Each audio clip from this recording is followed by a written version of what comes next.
Assalamualaikum warahmatullahi wabarakatuh. Alhamdulillahirabbil alamin wassalatu wassalamu ala asrofil anbiya'i wal mursalin wa ala alihi washabihi ajmain. Asyhadu alla ilaha illallah wa asyhadu anna Muhammadan abduhu wa rasuluh. Allahumma shalli ala sayyidina Muhammadin wa ala ali sayyidina Muhammad. Sahabat budiman rahimakumullah, pada kesempatan ini ya saya akan berbagi sedikit ilmu berkaitan dengan apa tujuan kita hidup di dunia ini.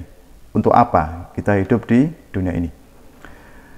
Seperti dalam firman Allah surat Ad-Dariyat ayat 56 sampai 58 yang bunyinya a'udzubillahi minasyaitonirrajim bismillahirrahmanirrahim wa ma khalaqtul jinna wal insa illa liya'budun ma uridu minhum mir rizqi wa ma uridu ayyut'imun innallaha huwar razzaqu dzul quwwatil matin, yang artinya, dan aku tidak menciptakan jin dan manusia melainkan supaya mereka mengabdi atau ibadah kepadaku.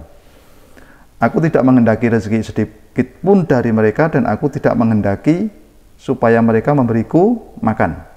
Sesungguhnya Allah dialah Maha memberi rezeki yang mempunyai kekuatan lagi sangat kokoh. Nah, jadi dari ayat tadi ya, itu dapat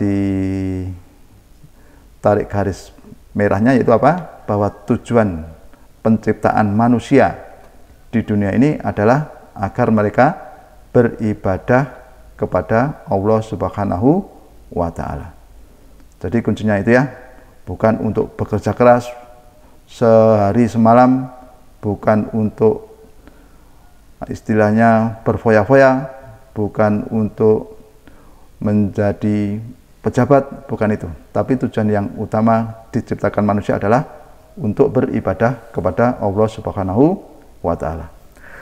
Nah, jadi dalam kehidupan nanti ya, dalam 24 jam itu bagaimana supaya bahwa kita itu segala aktivitas itu dinilai ibadah oleh Allah Subhanahu wa Ta'ala. Jadi selama satu hari penuh, maka supaya kita dinilai oleh ibadah, maka kita harus memiliki prinsip-prinsip yang digariskan oleh Allah Subhanahu wa Ta'ala. Apa yang dimaksud ibadah itu, bagaimana melaksanakannya, itu harus ada contoh, terutama dari Rasulullah, dan ada digariskan dalam sunnah dan Al-Quran.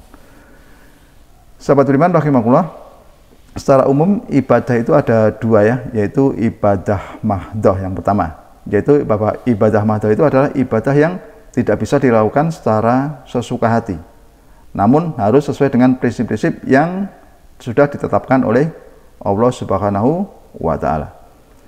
Nah, cirinya gimana? Yang pertama yaitu bahwa keberadaan itu sesuai dengan dalil, sesuai dengan perintah Allah Subhanahu wa Ta'ala. Kemudian yang kedua, tata cara pelaksanaannya itu sudah dicontohkan oleh Rasulullah Shallallahu Alaihi Wasallam. Nah, kemudian sifatnya dari segi yang ketiga ya, sifatnya itu berupa apa? Istilahnya suprarasional. Berarti tidak bisa istilahnya dipikir dengan akal ya. Artinya banyak sekali bahwa ibadah ini itu kadang-kadang tidak bisa dinalar ya. Nah, ini adalah ibadah yang bersifat mahdhoh.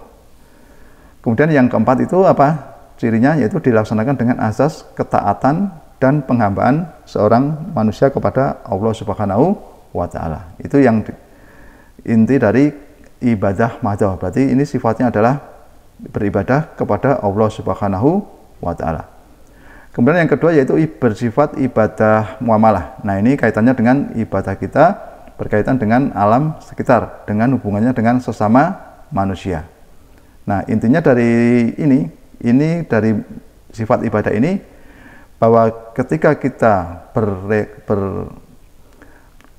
bermasyarakat dengan hubungan dengan manusia, dengan lingkungan, itu harus sesuai dengan aturan Allah Subhanahu wa Ta'ala. Kemudian juga dilakukan dengan apa? Lillahi ta'ala, ikhlas, dengan hati yang ikhlas, bahwa tujuan dari kita berbuat kepada sesama itu dilandasi dengan mendapatkan ridho dari Allah Subhanahu wa Ta'ala. Nah, contohnya apa? Contohnya misalkan ada jual beli. Nah, maka kegiatan jual beli ini harus dilandaskan pada aturan Allah. kemudian kita bersifat jujur kepada sesama, tidak menipu, misalkan gitu ya, tidak main timbangan ketika berjual beli. Nah, itu adalah salah satu hubungan kita dengan manusia agar supaya apa? Hubungan kita dengan manusia yang lain itu dinilai ibadah oleh Allah Subhanahu wa taala.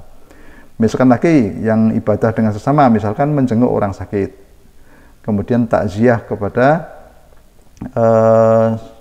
saudara atau tetangga yang meninggal, membantu sesama orang lain, misalkan memberikan apa istilahnya santunan kepada anak yatim, ya, kepada fakir miskin. Nah, itu adalah merupakan contoh ibadah yang istilahnya sehubungan dengan sesama manusia.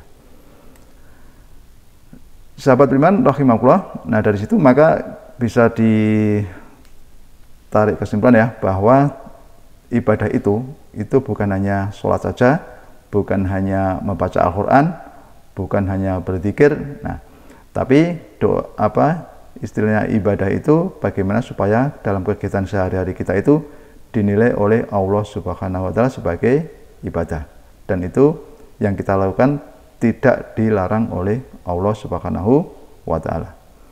Nah, jadi perlu diketahui juga bahwa selama kita beraktivitas ini kuncinya yaitu yaitu kita itu dinilai oleh Allah Subhanahu wa taala dan tidak melanggar sunnah dan Al-Quran.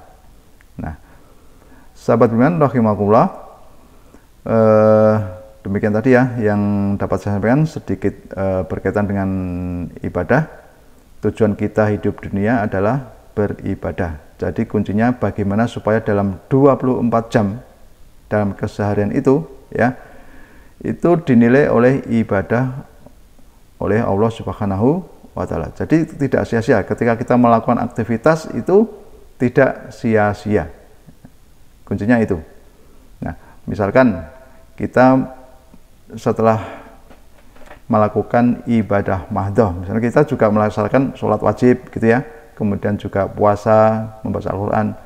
Nah, di luar itu kan masih ada ibadah-ibadah yang hubungannya dengan sesama dan lingkungan. Nah, itu marilah kita cermati bagaimana agar supaya nanti kita selama menjalani kegiatan yang kita lakukan dalam kehidupan selama 24 jam ya, dan seterusnya itu, maka kita dinilai ibadah oleh Allah Subhanahu wa taala.